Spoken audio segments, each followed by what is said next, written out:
As tensions rise between India and China, especially after the recent clashes in Ladakh, there is a growing debate in India about its preparedness to face a full-scale war with China. The question that many Indians are asking is, can India defeat China in a war? And if yes, how? This is a question that has been debated a lot by military experts and veterans. But we thought of putting it before our audience and letting them decide for themselves. So in this episode of Gravitas Plus, we'll look at the Indian and Chinese armies and try to find out who will win if the two were to go to war. Hello and welcome to this segment. To answer this question, we must first look at the current strength of both armies.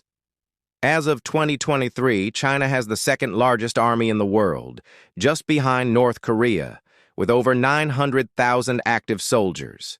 Out of these, almost 60,000 are women. India is not too far behind. It has the second largest army in Asia, with over 440,000 active soldiers. In terms of expenditure, China is not among the top 10 countries in the world. It spends less than 3% of its GDP on its military. In fact, it is one of the lowest among major powers. India is not far behind. It also spends around 2% of its GDP on the military. So on paper, China's army is more than double the size of India's.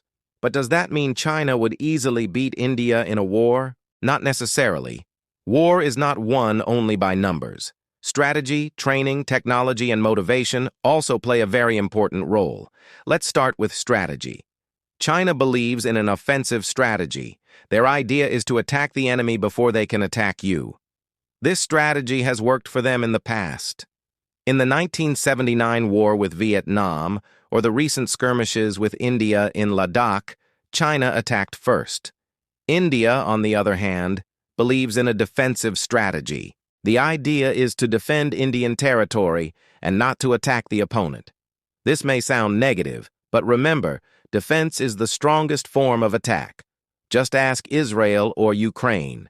Both countries have been constantly attacked by their neighbors, yet they have managed to hold their ground. Now coming to training.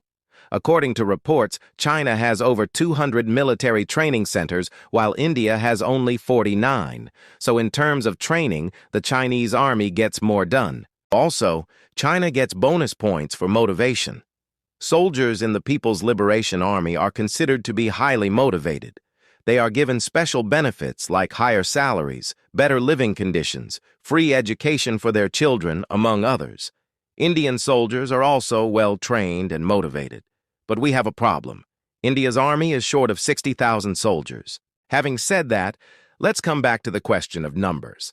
Can India compensate for the lack of numbers through strategy and technology? Well, if the situation comes down to it, it certainly can. For starters, India has fought and won wars against countries with much stronger armies. In 1965, 1971, and 1999, Pakistan had the edge in numbers. In all three wars, India won. The Kargil War was perhaps the closest. India had to depend on outside help to win that one. But the point remains, India has beaten bigger armies in the past. But what about China? Which countries has China fought wars with? When was the last time the Chinese army was tested? The last time China fought a full-scale war was in 1979 against Vietnam. China won that war in just 28 days. After that, there has been no major war. Yes, China fought a border skirmish with India in 1962. It also fought a 3-week-long war with India and Pakistan in 1965. But those were not full-scale wars. At best, they were border incursions. Also, those wars took place over 6 decades ago. So it's hard to say if the Chinese army is battle-ready. Then came the Galwan Valley clashes of 2020. The violent face-offs along the line of actual control resulted in casualties on both sides. But it was not a war. What we can take away from the Galwan clashes is that the Chinese army seemed caught off guard. They did not expect such fierce resistance from the Indian side. What this means is that China's army, which is built for quick offensive maneuvers, is not well equipped for a longer engagement. In the case of India, the army is battle-tested. Apart from the wars with Pakistan, India has also fought the 1962 war with China. It lost that war, but not without giving China a tough fight. Ever since, the Indian Army has undergone massive transformation. We have made significant improvements in terms of strategy, training, and technology. What about the nuclear card? Many believe that if India and China go to war, then the nuclear card could be played. But remember, both countries are nuclear powers. If one fires a nuke, the other will retaliate. In that case, it is not a strategic advantage. So you see, despite being outnumbered, India can beat China in a war. It all boils down to strategy and planning. Remember, war is not fought only with numbers. It is won with strategies, tactics, and skill. Now, if the war is limited to conventional weapons, then things become difficult for India. Let's look at some estimates. Chinese tanks vs. Indian tanks. China has over 2,700 main battle tanks. India has 981. Chinese artillery guns versus Indian artillery guns. China has 7,500 of them. India has just 423. Chinese fighter jets versus Indian fighter jets. So if the war is only conventional, China has a clear edge over India. Then comes the nuclear option. Like I mentioned earlier, both sides know that if one fires a nuke, the other will retaliate. So the threat of nuclear attack will always be there. It will be hanging like the sword of Damocles. So a direct war between India and China seems unlikely. That leaves us with the question, what if the war is not direct but indirect? What if China attacks India through Pakistan or Nepal or via a proxy war in Sri Lanka?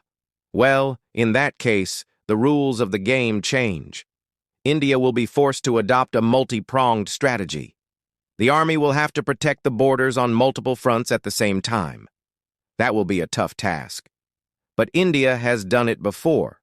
During the 1971 war, India was simultaneously fighting Pakistan on two fronts, in the west and in the east. At the same time, India was also battling the elements. Most of the war was fought during winter. There were floods, landslides, and swollen rivers. Despite all this, India managed to beat Pakistan. So if it comes down to a choice between India and China, who will win? My money is on India.